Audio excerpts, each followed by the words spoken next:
All right. I'm here with Lieutenant Mike Hernandez, aka Burrito, still probably to some, maybe. My team said that stop using the nickname to show that we've grown, but there's lots of folks that still know me as That Burrito. yeah, that's That's how correct. they met you. So, as I told each of the other officers as well, I'm going to be asking you the exact same questions. Okay. And but if your response prompts a follow-up question or further clarification, I'll go there. So that could occur. Sounds good. Um, I do have one unique question for each of you based on information that I heard from others talking about the various forums they attended and I missed. So, what they said or commented on left me curious for more info. So, Okay. I'll leave it at that for now. But so the questions will be the same. Could tag on a follow up question to it if needed. So, here we go. Are you ready? I'm ready. All right. What motivated you to throw your hat in the ring and put yourself out there as a candidate for the chief of police for San Angelo, Texas? Well, if you recall, I ran in 2016. Didn't quite work out for us, but that's okay. I believe the mission was accomplished for change. And then about 6 months ago, Chief Carter called me into his office and said he was retiring and if I would run again. So I had to do some serious praying and visiting with my wife, and here I am again. I believe that my 33 and a half years, I have something to offer. I'm still working. I would understand if I was retired on duty, but I'm not. And there's days that I feel like I just started yesterday, and I love my job and I love this town. Okay, all right. We have the former chief of police in prison. That in itself shouts that there must have been lots of issues and problems going on behind closed doors in the department when he was in charge. In talking with various officers, listening to things that have been said publicly during salary negotiations, it's obvious there are some morale issues and other staffing challenges. What are some of the key internal issues that are important to you to address and improve? So my goal or platform, however you want to look at it, is bringing back pride through improved discipline, training, and which leads to better recruitment and retention. Those are my four. Discipline training. Is that what you Improved said? discipline Okay. and then training, Oh, and then which leads to better recruitment and retention. We do have some issues, but don't we all? Nobody's perfect. And what I believe that I'm going to do, if I should become the chief of the San Angelo Police Department, is continue to do what I've always been doing. I just do it with smaller divisions. I lead by example. I don't ask my troops to do anything I'm not willing to do. I'm an ask, tell, make kind of guy. I don't apologize for being a Marine, and that's where my improved discipline comes into play. I believe that if our officers want more from city government, from the citizens as far as salaries are concerned, better equipment, better training, that we need to show them that we're a better product.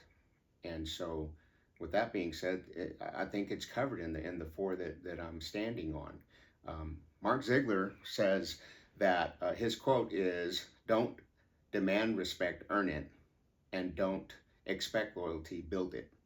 And that's what I want to do. all right. Uh, San Angelo is not an island or a desert.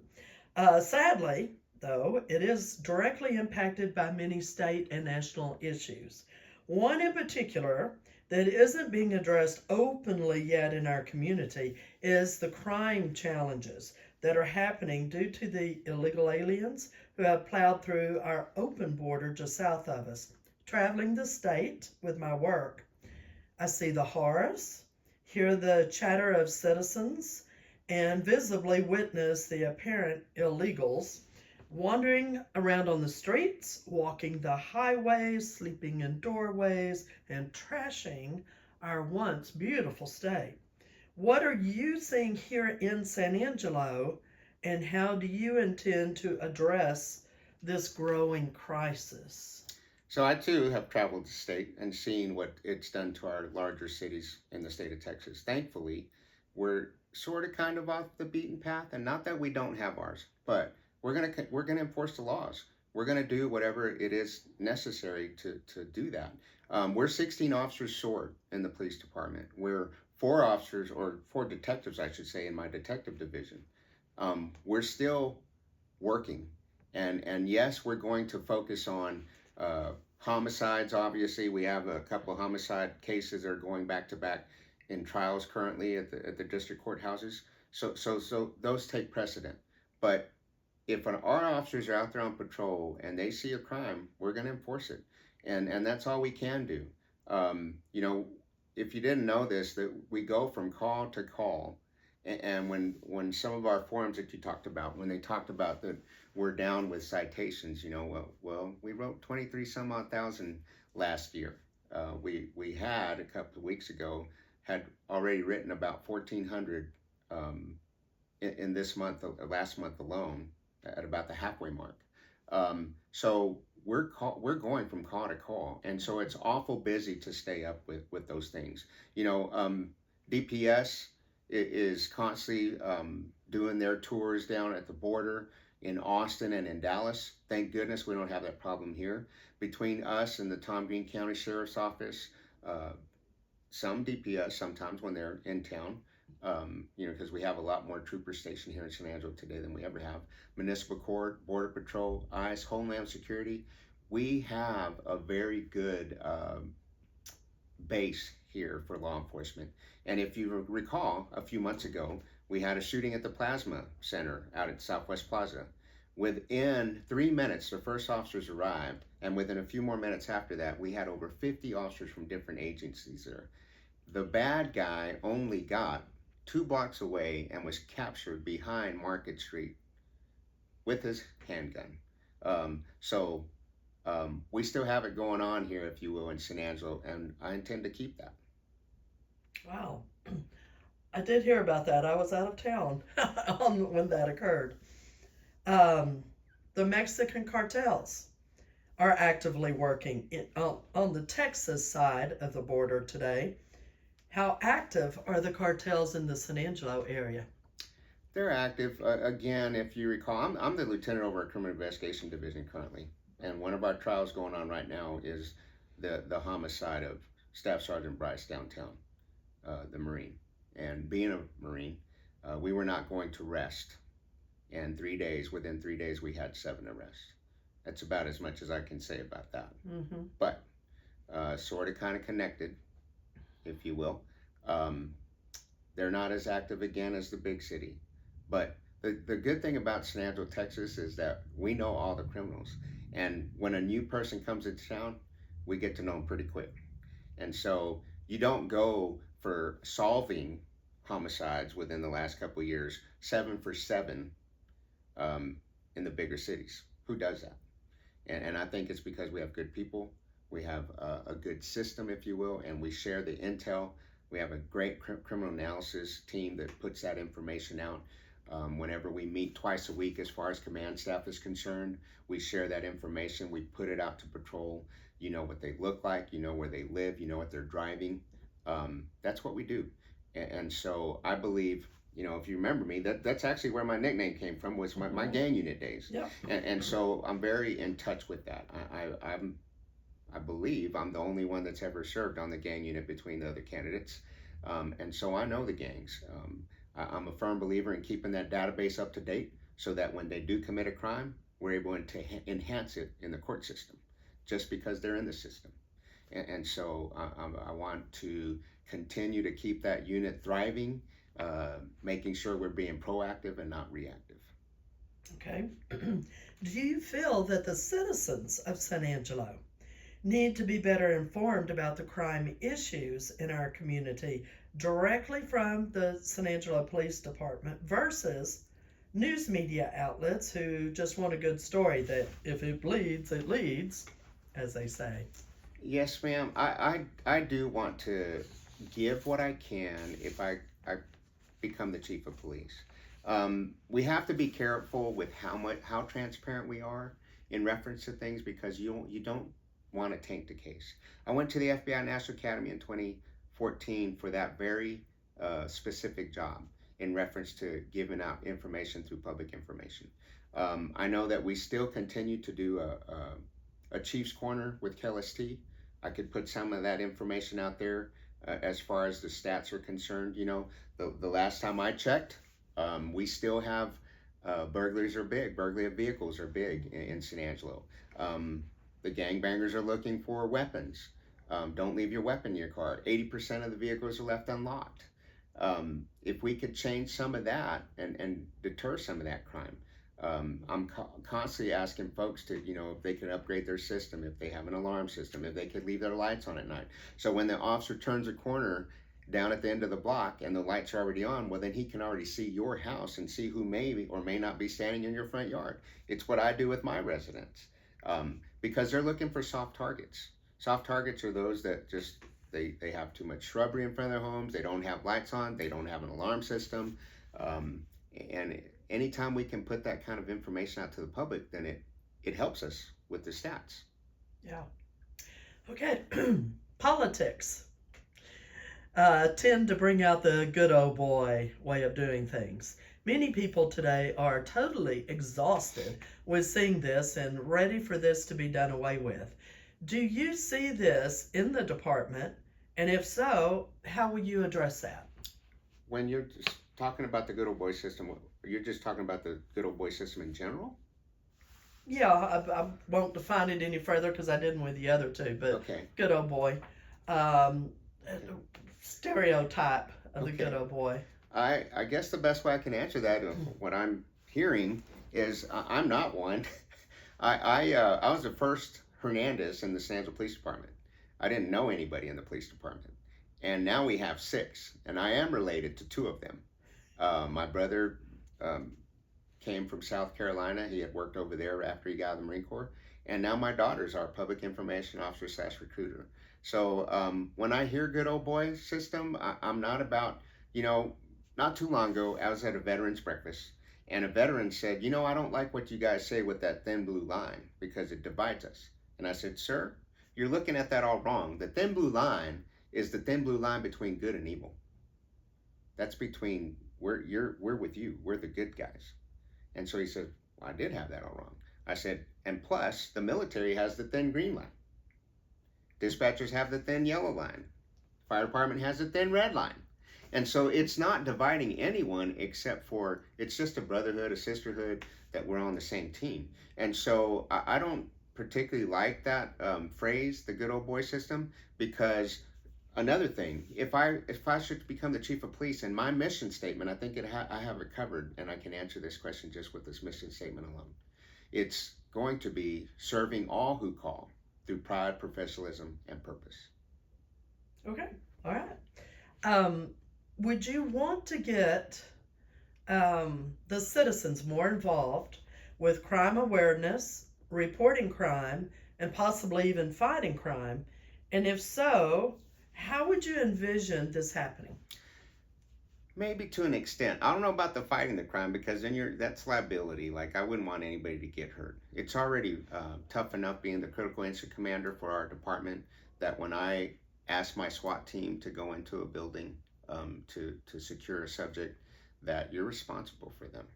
And that's not easy to do. A few weeks ago up at the ASU campus, we tracked a guy down that had barricaded himself and had a weapon. And we went through the steps. I don't want to reveal all of my sources, but we were able to take him in custody without any being harmed. So yes, we've had citizens police academies in the past. We've had folks helping us out with writing handicap citations, parking violations, things of that nature, helping us out at big events like the parades and the rodeos. Anytime that the citizens can help us to fill a gap, that's a good thing, especially with being 16 officers short. So we'll take all the help we can get. And I've always said throughout my career, the more eyes and ears, the better. It's how I got my nickname, as far as I would keep my folks that would tell me things confidential. And I call them cooperating individuals. It made me better. And they'd ask me, where'd you get your information? I was like, I know everything.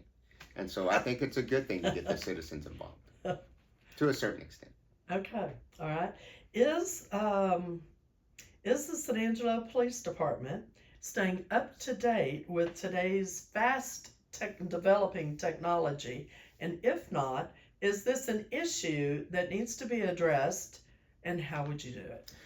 So I do know that I would love to visit with the city government, the city hall, the city manager, all the folks that make our town go.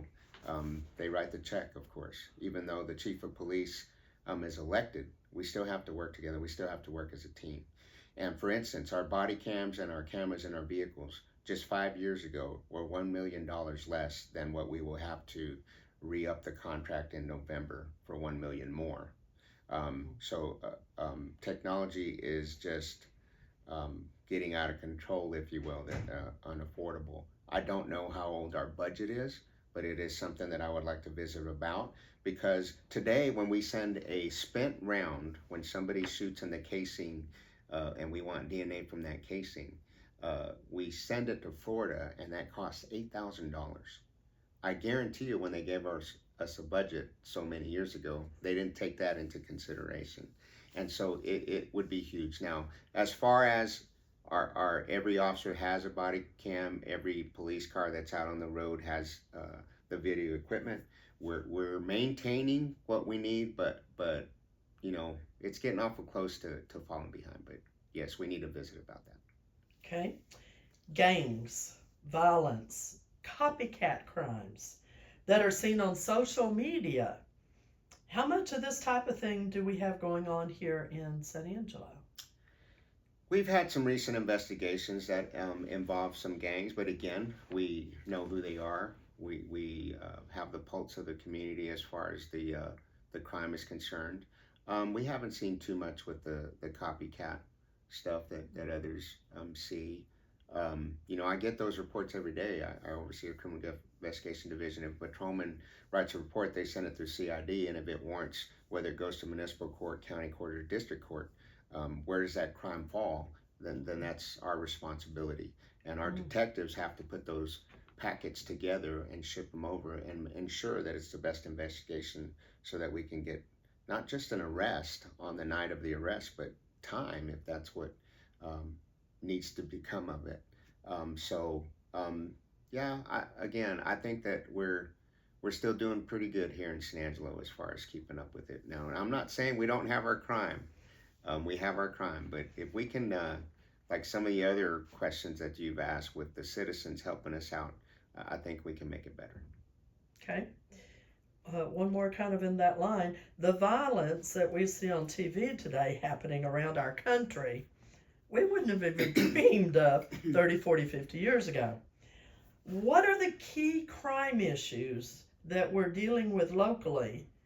And go ahead and tag on to that. How do we need to redirect things? Maybe work with the youth today, or even begin to set a newer, better direction for our society for tomorrow. There's a few things. You know, family violence is up. Burglaries of vehicle, I talked about already, but we also have burglary of buildings, businesses. And we can and have a team that can go out and visit with those folks to up their security. Yes, we need to stay in the schools. I worked 25 plus years in just about every campus as a security officer over my years, and stayed in touch with the school system, stayed in touch with the staff. And the kids need to know that they can trust officers. They need to see that, you know, when I applied in 1990, there was 275 applicants for 4 positions. We'll have 16 openings today and 40 will apply. It's just a different day. And so we've got to reconnect, and I believe that we're missing the boat when we start to recruit high school even. We need to hit them up a little younger.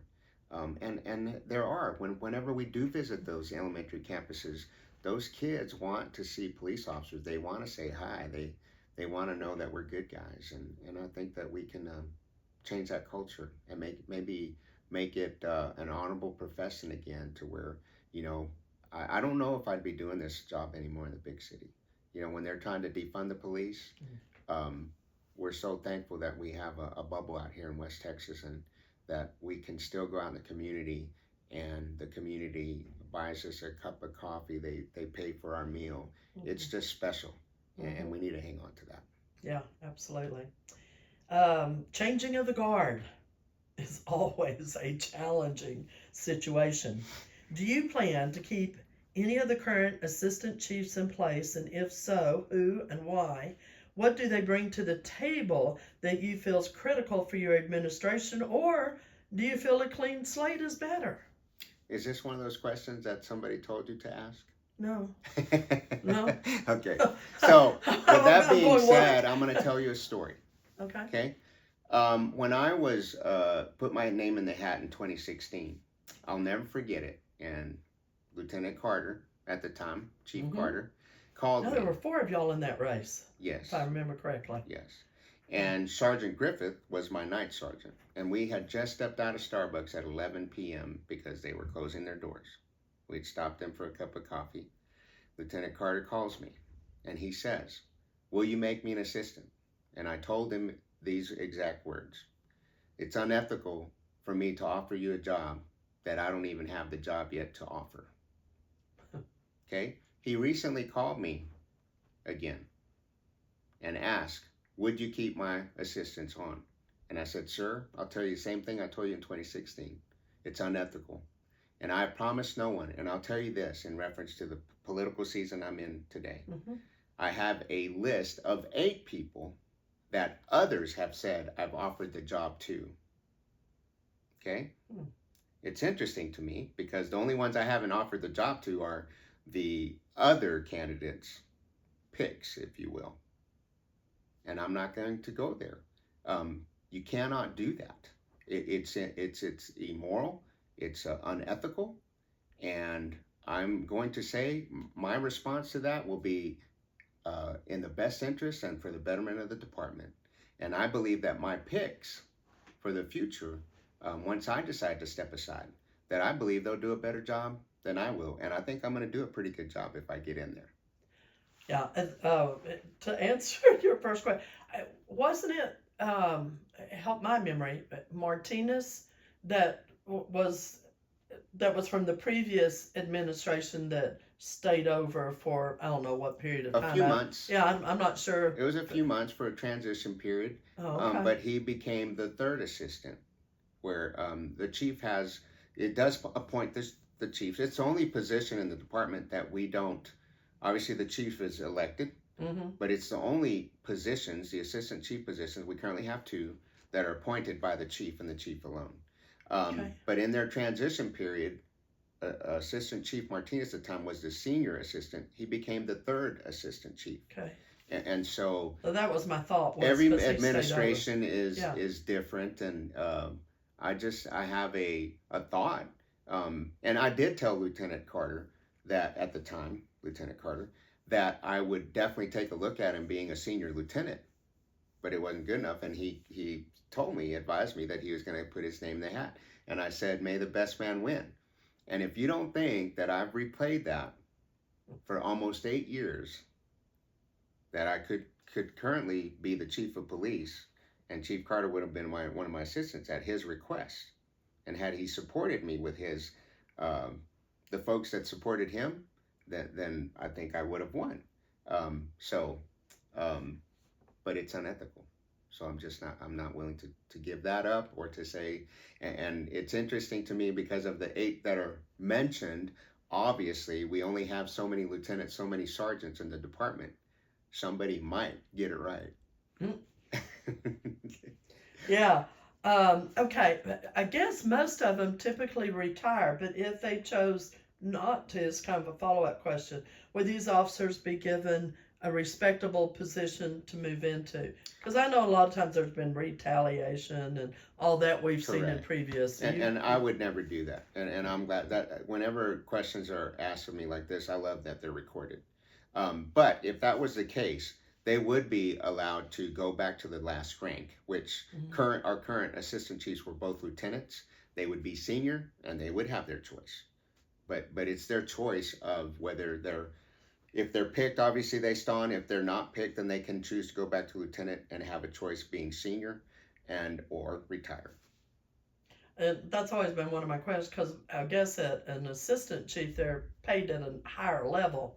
So would Correct. they? Here's a follow up question: would they would take a Back cut to in the pay? pay cut. Yeah. And that is a big one for to those that make those choices. Hmm. In my career, I remember the chief actually dropping back to sergeant. He only lasted a month. So it's hard to do Yeah. because your retirement will be on the last few years of your. Yeah. That's right. That's right. That's so. Yeah. That's a very good point right there. Okay. What What do you want the citizens of San Angelo to understand about the changes that are needed in the police department? I want them to understand that we shouldn't ever settle for status quo or be complacent. I don't mean any disrespect to Chief Carter when I say improve discipline. He would have to defer to me either way because he was former Army. I was a Marine. I'm just saying, and he knows this, and so I just don't apologize for that. I'll never forget when I ran in 2016. There was 3 things said of me that they would support me if I didn't have this haircut, if I wasn't a Marine, and if I wasn't so honest. And I again say, I don't apologize for any of those. Mm. So I want the citizens to know that I mean business, that I don't, my team says, quit saying you're not a politician. I'm not a politician. And at the end of the day, it's my campaign. I'm a police officer, and I know how to be a police officer. I've been doing it a long time, and I believe it's my calling. And I know that from the top, I won't ask my guys to do anything I'm not willing to do, but I will continue to work. All right. Here is your unique question. All right. And it's not one that anyone's told me to ask anything, okay? So, but this is out of hearing chatter. In one of the forums, you commented that you have been shot at 11 times. Yes, ma'am. That's what I was told. And that just rattles me a bit. That our officers are taking on fire that often. So can you give me more? Can you give me more details on when or what prompted those kind of situations? Well, I was always in a specialized unit. I was on the SWAT team for 20 years. I was in charge of our team for 10 of that 20. I was on the gang unit. I was in special operations. I was wanting to do the work. I was wanting to be the first one there. And so I'll never forget on a SWAT call out that the subject we tracked down had shot an officer down in the south side of town in the vest, thankfully, and he survived. But when we tracked him down, when we started to try to negotiate with him and to get a successful surrender, he took a shot at us, and I'll never forget it because it was right over our heads. We were behind a shield, and I'll just say, I won't use his real name, but I'll just say, that wasn't very nice, Mr. Smith, and I said it just like that. Anyway, we took him into custody. We went back to the command trailer, and the chief at the time said, how did you do that? And I said, how did I do what, sir? He says, we heard the shot, and we were waiting for you guys to open up on him. And we just couldn't figure out. You just automatically said, that wasn't very nice, Mr. Smith. And I said, well, it wasn't like he hit me. Don't you think that had he hit me, I'd have been screaming like a little girl? I don't know. But that was just one of the 11. I've been shot at that close enough that I would have to go home and take a shower to clean up. But I wasn't hit. And so I'm not going to say every officer has been shot at, and mind you, 33 and a half years. Yeah. And on those specialized units, I could tell you so many more stories in reference to that, but most of them on SWAT. But thankfully I was never hit. Yeah. We don't hear that often about officers being fired at in our community. And so when I heard that, it was like, whoa. Yeah, my wife didn't like hearing about them either. I bet not. At least I have something to say about that. Oh, gee. All right. I'm closing. Any closing thoughts or comments that you'd like to share? I just want the folks to know that every division, every unit that I've supervised, I put a great team together. And I believe that my troops wanted to do the best job because I was leading by example. I was the first one there, the last one to leave. Um, you have to you have to lead from the top. You have to serve them all, and when they see that and they follow your lead. And I've just never been given the afforded the opportunity to lead from the very top, and I believe I can continue to do that, and I will. I strive for excellence. I think this is an honorable job. I think that if my troops are asking for things, well, I'm going to ask things of them. You know, when they're asking me to work for our raises, boss, well, help me to get you the raise. Sadly, would have to tell some of them, you actually owe me part of your check. And again, I don't apologize for that. I believe I earned mine. And I always answer my phone. I respond to the calls that I should go to. You know, I'm a Spanish speaker for our department. And I've seen officers try to not respond to that. And when I show up to back them up on a traffic stop that they need an interpreter, all I'm doing is interpreting the citation. I'm not having to write a report. It's all recorded. It's pretty easy to do, and I get paid for it. And so I'm willing to help, and they like that. They're like, LT, what are you doing here? You know, because you get to a certain rank, that doesn't mean you get to retire on duty. When you make sergeant, the sergeant should know the patrolman's job and then his. When you make lieutenant, the lieutenant needs to know the sergeant's job and the patrolman's job, and so forth.